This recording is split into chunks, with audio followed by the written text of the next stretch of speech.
Just want to get to Labor's misinformation laws. So this extraordinary story that came out in The Australian today, that Michelle Rowland says she's going to have the power to direct ACMA, this is the media watchdog, to investigate instances of online misinformation. Wow. This is under their new legislation.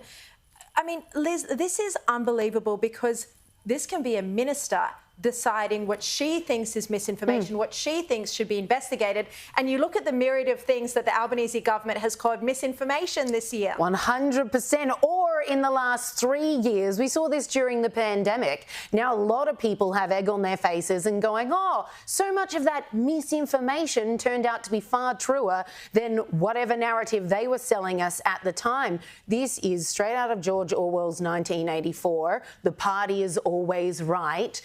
How on earth, and God forbid, this actually eventuates that we end up with a government who gets to tell us what is acceptable to believe, what ideas are acceptable to be exposed to. You're not even allowed to think them, so we've got to make sure they don't reach your ears in case you adopt them.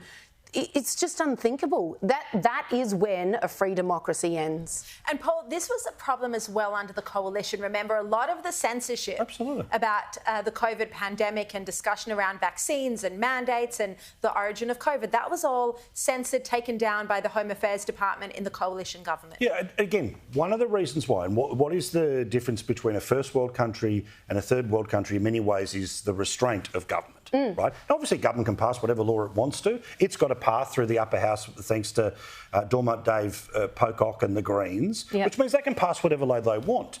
But there are certain laws that you just don't go near, because your political opponent at one point will be empowered to be able to use them. Sure. So while all of these people might be saying, oh, it's great because it's going to be a way to go after all those no voters, all those people who share stories that appear from this channel, well, you know, dare I say, God forbid, if your political opponent changes and they're given the same power.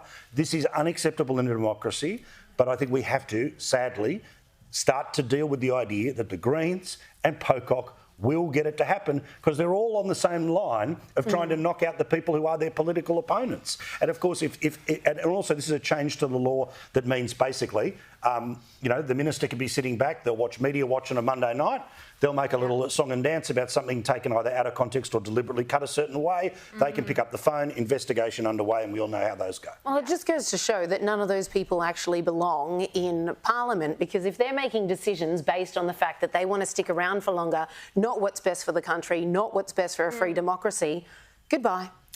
Liz Storer, Paul Murray, our last panel show for the year. But Paul, Merry Christmas, Happy Hanukkah. Merry Christmas, Happy Hanukkah. We'll see you guys next year, but we'll see you tonight, 9 o'clock, 10 o'clock. And Paul, of course, both of you are here all week, as am I. Thanks, Sharri. Bye-bye.